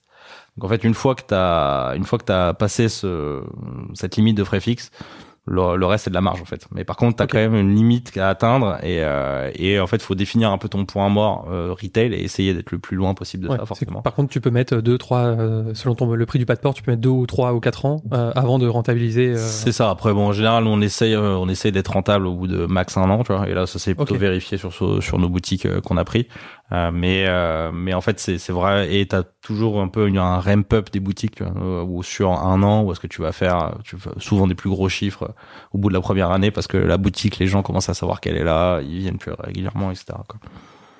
C'est passionnant. J'ai envie de creuser sur comment est-ce que les uns alimentent les autres. Ouais. Mais je pense qu'on serait reparti pour 1 heure. C'est peut-être un autre sujet, parce qu'on parlerait marketing, e-com. Ok. Donc, ça génère plus de marge. C'est aussi plus d'efforts. Il y a de l'argent à sortir d'abord. C'est hyper galère. Le distributeur, c'est du scale. Ou l'agent, c'est du scale. Ouais, l'agent, c'est du scale. Le retail, au départ, c'était vraiment 80% de nos emmerdes. Le pop-up, c'est bête, hein, mais tu gères des gens sur des points de vente que tu vas voir 2-3 fois par semaine max. Il y a du cash qui circule, il y a du stock qui circule, il y a des vols, il y a des livraisons dans des endroits paumés au fin fond d'un centre commercial. Enfin, ça a été vraiment 80% de nos emmerdes pendant un long moment. Maintenant, on a une équipe qui gère ça, etc. Mais ça reste beaucoup de sujets de j'ai perdu les clés, je peux pas ouvrir la boutique. Il y a plus la lumière. Je suis parti 5 minutes pour aller au chiottes dans un centre commercial du pop-up, et on m'a piqué la marchandise. Exactement. Oui, on a eu des caisses qui se sont fait voler, on a eu des iPads de voler, on a eu la totale, hein. Donc après, bon, c'est bien, c'est que t'apprends, hein, mais ouais, c'était beaucoup d'emmerdes pendant longtemps. Mais bon, ça reste au niveau expérience client. En fait, pourquoi on a fait le pas? Il y a bien entendu le côté détenir notre distribution qui est hyper important pour nous, mais il y avait le côté expérience aussi, où les clients, quand ils arrivaient en pop-up, ils avaient eu l'expérience e-commerce, etc., ils arrivaient en pop-up, ils commençaient à être un peu déçus, à se dire ah ouais, bon, c'est ça, tu vois. Ça faisait un peu, même si on essayait de travailler le merchandising, on était un peu sur le stand paumé dans un centre commercial. Ah ouais, bof. Du coup, qui était entre celui de Save et un truc de Barbapapa. Ouais, pardon, ou de Glace, j'adore la Barbapapa. Ouais, non, mais c'est exactement ça, tu vois. Et du coup, c'était un peu déceptif là où quand tu passes dans un écrin vraiment designé pour la marque, avec des couleurs, où t'as des vrais merch produits, etc., les petites histoires, où t'as une vraie expérience, ça change tout, quoi. Les gens en repartent bien plus sympa, bien plus contents, les NPS augmentent sur le retail. Enfin, c'est hyper valorisant, quoi. Je trouve ça passionnant. 60 millions, c'est ce que je vous souhaite à toutes et tous, si vous n'y êtes pas encore, chers auditrices, chers auditeurs. Ton orga, du coup, c'est quoi? Comment elle a évolué? En fait, sur les 60 personnes. Alors faut que je recompte de tête, mais tu vois, là au wholesale, ils sont allez, grosse maille, je dirais 8. J'espère que je n'oublie pas, sinon je vais me faire frapper en rentrant. Mais on leur passe le bonjour. Une petite dizaine. Voilà, donc en gros 8 dans cette équipe. Donc t'as un directeur commercial qui est arrivé chez nous 2017-18. 8 pour 40% du CA. En phase 1 si tout va bien. Ouais, c'est ça, grosse maille. Okay. Et du coup, là-dedans, tu as des assistantes commerciales, donc qui vont gérer tout ce qui est partie facturation, livraison des commandes, etc. T'as des responsables grands comptes, donc ce que disait Mickaël, gestion, Galerie Lafayette, Bon Marché, les gros maroquiniers, toutes ces choses-là. T'as une responsable export et son bras droit pour justement tout gestion des distributeurs, les agents à l'international, etc. On a une responsable marketing B2B parce que ça devient un vrai sujet de comment est fait ton lookbook, comment tu communiques auprès d'eux, comment tu les tiens en haleine, tu leur donnes du contenu pour qu'eux aussi ils puissent s'aider à vendre entre guillemets, parce que t'as tout intérêt à ce qu'ils vendent. Donc ça va être des merchandising, les petites vidéos, les photos, des conseils sur comment ils doivent gérer leurs réseaux sociaux, enfin plein de choses comme ça. Elle peut venir me raconter son histoire. C'est un sujet que j'ai de plus en plus souvent. Ouais. Moi, Cosa Vostra, quand on fait le marketing B2B, quand tu parles que à des revendeurs, tu vois, t'es vendeur de vin et tu fais 90% de ton chiffre d'affaires avec des revendeurs, comment est-ce que tu animes ton réseau, t'en cherches, tu les... tu peux tout à fait l'inviter, elle sera très heureuse, mais c'est justement, on essaye de leur faire vivre une expérience que, en fait, la plupart des marques B2B, font pas de marketing, en fait. Ou alors, ils font un salon, ils éclatent, ils payent 3 bouteilles de vin et c'est sympa, tu vois. Là, on essaie de leur faire tu vois, la dernière initiative qu'on est en train de mettre en place avec Mathilde Jarouga, pour la citer, c'est rentrer en base toutes les dates d'anniversaire de nos revendeurs. Et un truc tout con, mais leur envoyer une petite carte avec un petit paquet de bonbons, parce qu'on met des paquets de bonbons dans tous nos colis e-commerce. Donc ce petit paquet de bonbons, petite photo de l'équipe, un mot dédié. Donc on est en train de se faire 2500 mots dédiés signés par toute l'équipe. Ça sera un peu long, mais l'expérience, tu vois, elle est folle. Et c'est ce qu'on fait en B2C, on essaie de le faire en B2B. Et c'est se dire, c'est automatisé. Dès que sa date, elle tombe, il y a la carte qui est prête, boum, elle part et le reçoit. Et tu vois, là, il y a les premières qui commencent à arriver et je crois qu'on a 80% qui nous envoient une photo en mode mais c'est trop bien, je remercie les gars. Et enfin, ils avaient pas besoin de le faire. La marque, ce qu'on disait, elle a la chauffe, donc bon, de toute façon, ils commanderaient, tu vois. Mais tu crées de la sympathie, et en fait, vu qu'ils t'aiment bien, ils vont avoir d'autant plus envie de te vendre. Donc quand un client va rentrer dans le magasin, souvent c'est le propriétaire qui gère dans la petite boutique. Il va dire t'as vu KBA sont trop sympas, t'as vu ils m'ont envoyé la petite carte. Enfin, c'est con, mais c'est l'expérience doit aller au bout. Mais moi, je crois au karma et je pense que, mais ça s'applique je pense que ça s'applique à tout. Ouais. Faut être en top of mind. Exactement. Parce que t'as la chauffe, parce que tu as eu la petite attention, parce que tu l'as appelé il y a une semaine, parce que tu l'as payé un dîner il y a 3 mois. Il faut pas se reposer sur le fait d'avoir la chauffe, parce que le jour où ça redescend, si t'as pas créé une vraie relation, que le mec t'aime pas bien, ou tu lui as mis un nouveau produit qui a pas bien marché, si t'as été un gros con avec lui, à un moment il va te dire t'es mignon, mais je vais te faire payer les moments où t'as été un gros con, quoi. Donc nous, on essaye que nos relations avec nos partenaires comme ça soient. Surtout que tu l'as bien précisé, dans les petites boutiques, les indépendants, souvent ils sont 3. Hein. C'est le gérant et 1 ou 2 employés pour couvrir la plage horaire. Hein. Mais donc ça a un impact hyper fort. Hein. Donc une dizaine de personnes sur le wholesale. Ouais. Dizaine sur le wholesale, sur le retail, ils sont 3, 4 lorsqu'on vient de recruter. Donc en gros, il y a un directeur retail qui est plutôt sans compter les 60 en boutique. Sans compter les 60 en boutique. Donc là, je te parle de l'équipe admin pour gérer le retail. Donc on a un directeur retail, on a une coordinatrice retail, en gros, qui va faire le lien avec les vendeurs, gérer potentiellement les livraisons, réassort boutique, etc. On a une responsable merchandising, donc qui fait la mise en place des magasins, les vitrines en fonction des saisons, etc. Et un responsable travaux. Alors, il vient d'arriver. Il arrive demain pour justement gérer les nouvelles responsable travaux, j'adore. Les ouvertures boutiques parce que c'est un enfer. C'est beaucoup d'interfaces, etc. Et pour l'instant, c'était notre respo merchandising qui était très sympa et qui gérait ça très bien, mais c'était pas son métier, quoi. Donc, on avait besoin qu'elle se refocus sur le merchandising et d'avoir quelqu'un de dédié qui sait communiquer avec des entreprises travaux, etc. pour pouvoir développer, quoi. Et du coup, sur le D2C, alors que ce soit votre e-com ou sur les marketplaces, c'est combien de personnes? C'est peut-être la plus grosse team. Après, elle alimente aussi le reste. C'est-à-dire que, tu vois, j'ai... il y a du vertueux. C'est ça. C'est que j'ai 4 personnes à l'e-commerce marketplace, en gros. Donc, qui vont faire tout le technique du e-commerce, tout le merchandising du e-commerce, ses évolutions, etc. On a... Tu m'as dit 4? 4, ouais. J'ai... alors, en gros, c'est pas forcément un modèle, parce que j'ai pas mal d'externes. Mais j'ai une head of growth et après 3 externes là-dessus. Après j'ai qu'est-ce qu'il y a, CRM, j'ai 2 personnes. Donc CRM expérience au global, disons. Je réfléchis, mais je vais en oublier, je vais me faire taper dessus. Non, je crois que c'est à peu près bon. Après, j'ai le marketing qui est plutôt orienté B2C que B2B, la partie brand com, où là j'ai 4 personnes qui est plutôt orienté B2C, quoi. Donc qui va faire les OP. Tu vois, là on sort le sac à 2 pour la Saint-Valentin, donc un super produit hyper innovant, donc qui est géré par la partie com, quoi. Marketing com B2C, voilà. Et brand. Il y a encore plein de sujets et en même temps le temps file. Ah non, mais là, il y a Quelle est la dernière question qu'on doit poser? la dernière Toi, t'es question. pas pressé de toute façon. Non, Mais non, vous, peut-être, oui, J'ai chers auditrices, chers j'ai auditeurs. réservé ma matinée, donc on est bon. Ah, si, la dernière question, c'est... Non, mais il y en a plusieurs. Vas-y. Moi, j'avais parlé des KPI et comment tu mesures tout ça, en fait. Comment Allez. tu mesures ta perf, parce qu'on parle de retail, de wholesale, de online. Tout parle plus ou moins les uns avec les autres. L'organisation aussi, on vient d'en parler avec le marketing, qui est un peu transverse. Ok, tu mesures quoi? Comment? Qui? Quel seuil tu demandes? Où est-ce que quel tu veux de la seuil, marge en fonction des réseaux?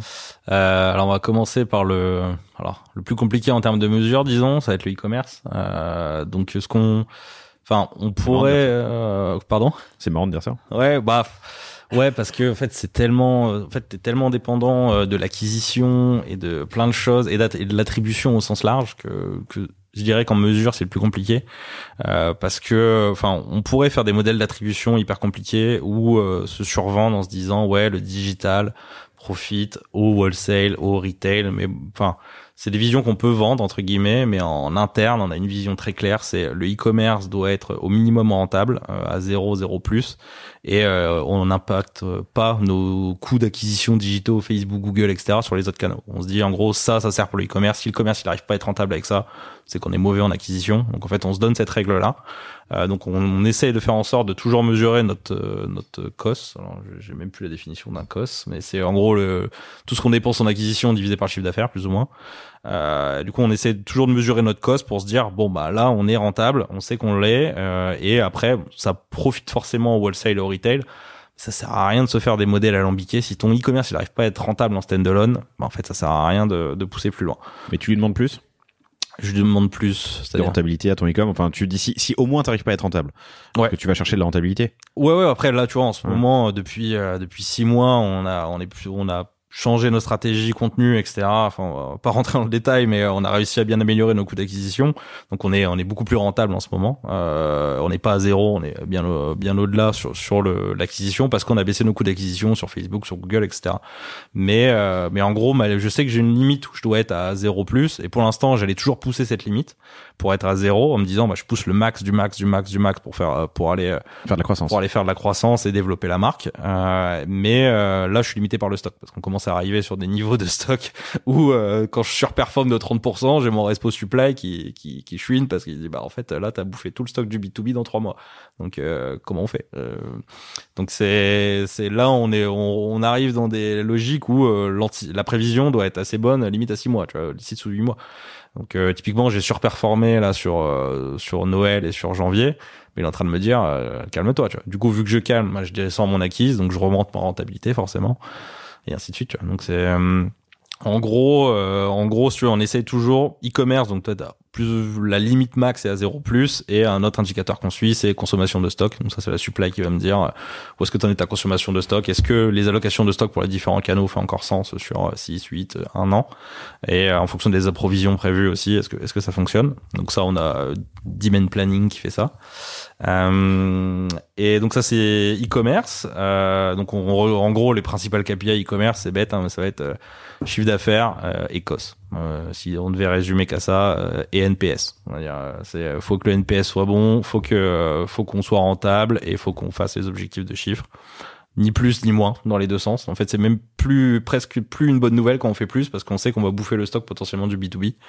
Donc on essaye toujours d'être dans un espèce de mesure en se disant bon. À la du coup, ils se battent en interne. Enfin, il y a de la tension en interne aussi potentiellement. Non, en vrai. C'est aligné en termes d'OKR pour tout le monde. Ouais, c'est ça. En fait, typiquement, tu vois, c'est un des sujets justement. C'est on a fait sauter tous les variables.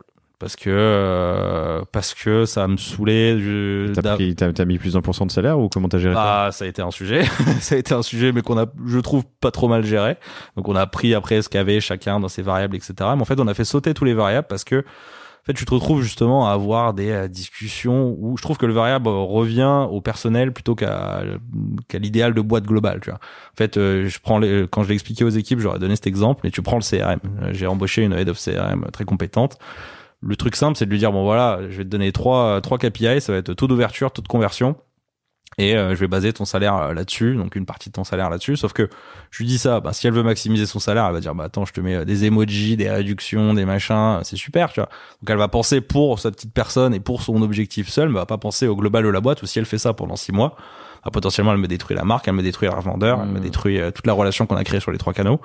Et du coup, je trouve que ça réduit une réflexion très égo et personnelle, là où si tu vois, on a des OKR hyper chiffrés, hyper ambitieux sur ce qu'on leur demande, c'est-à-dire qu'elle a quand même dans ses OKR un truc d'ouverture, etc., des abonnements, mais je vais pas incentiver son salaire là-dessus. Juste, je suis hyper exigeant sur le fait, tu tiens pas les OKR, tu sors, on est intelligent, tu vois, on sait parce que il y a eu une réduction code part, j'en sais rien. En fait, c'est pas ça conditionne pas ton salaire, tu vois. Ça conditionne le fait que l'ambition de la boîte est sur cette métrique-là et tout le monde est aligné pour qu'on aille là.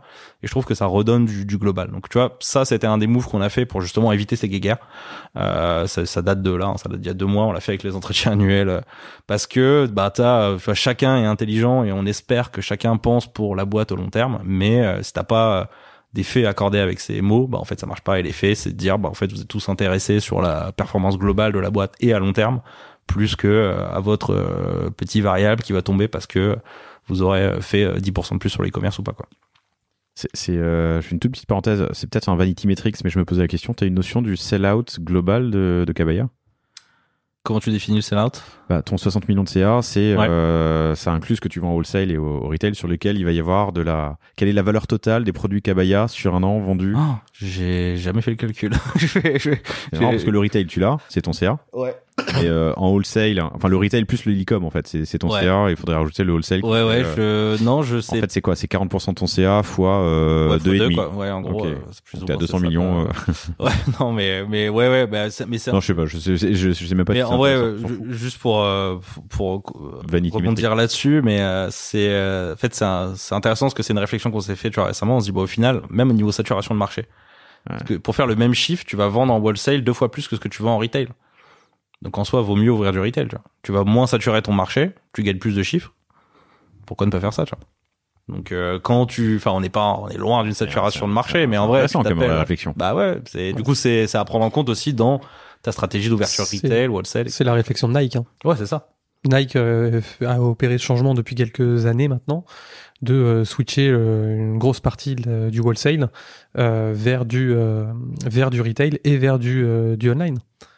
Donc ils ont fermé un nombre de boutiques assez incalculable, et ça c'est vraiment c'est leur objectif, que le online pèse, que on va dire au global, le direct to consumer online plus retail soit la majeure partie de leur chiffre d'affaires. Putain, c'est passionnant. Et ils maîtrisent l'expérience client aussi beaucoup mieux comme ça. Donc, c'est Nike. Ouais, c'est Nike après. Mais c'est un vrai changement. C'est un vrai changement et ouais, pour le coup, ça dure depuis quelques années. Ouais, et non, mais c'est hyper intéressant. C'est un problème de riche, je l'entends bien, mais je l'avais jamais envisagé sous cet angle. Pour une fois que tu sens que tes ventes freinent juste parce que c'est pas que t'as plus la chauffe, mais que tu satures le marché.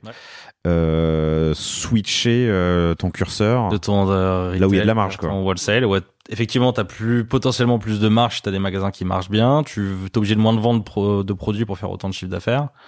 Et on n'y est pas encore, hein, mais c'est un truc auquel faut réfléchir, quoi. Ça peut arriver, quoi, si tu réfléchis. On te souhaite rien d'autre. Hein. Ah, je me le souhaite aussi. Hein, mais, oui, 30 milliards de chiffres, c'est bien. Voilà, c'est bien aussi. Ouais.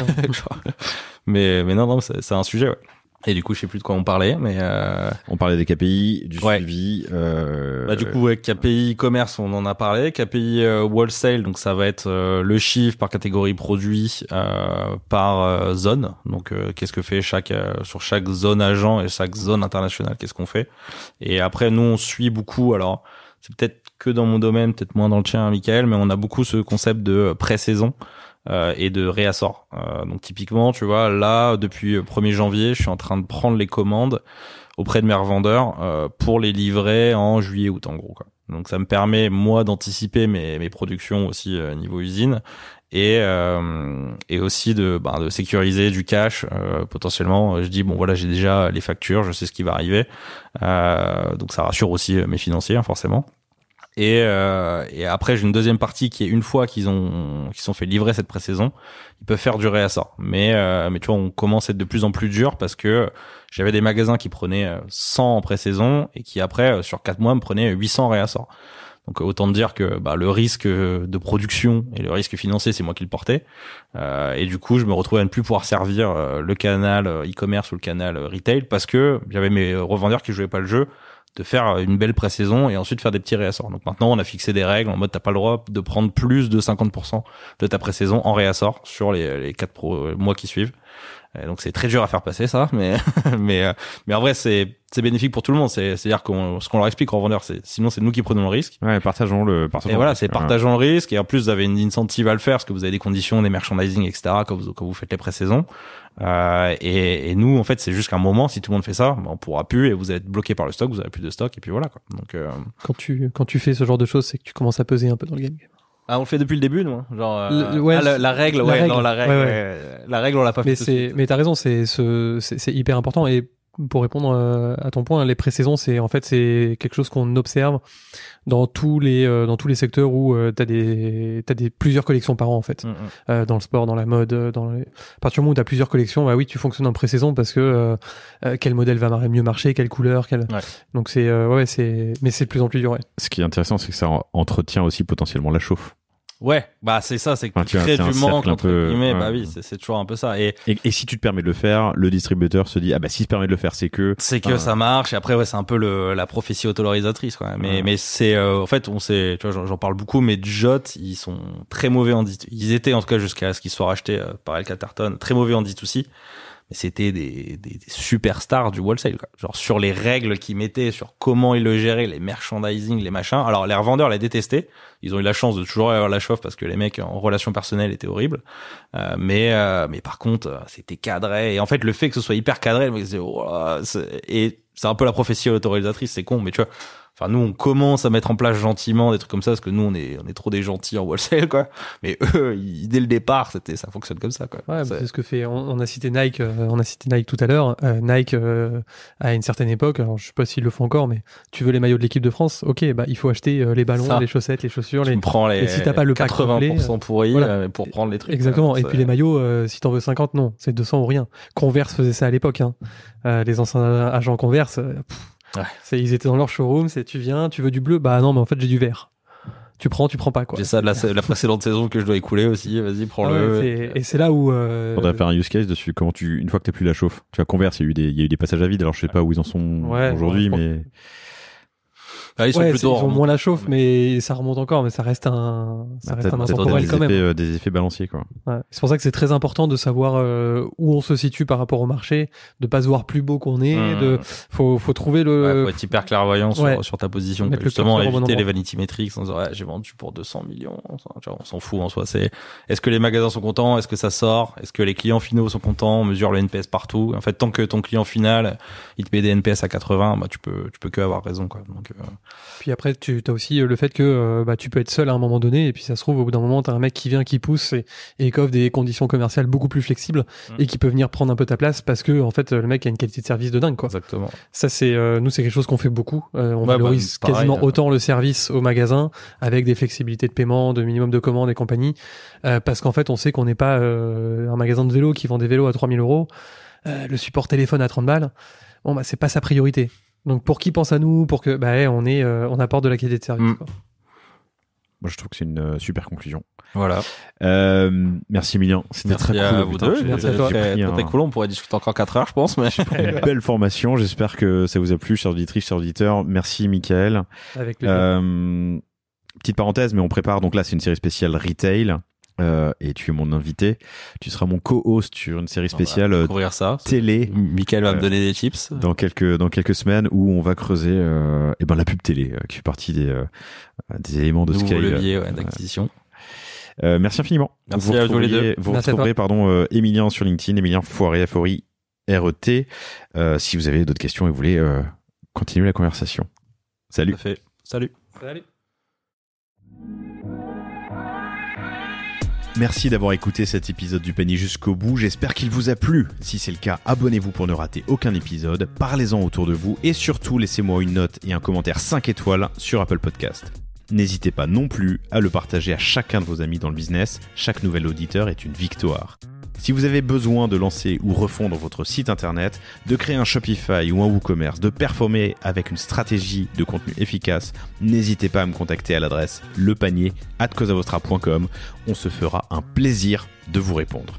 Et enfin, et surtout, inscrivez-vous à la newsletter du panier sur lepanier.io. À bientôt pour un prochain épisode.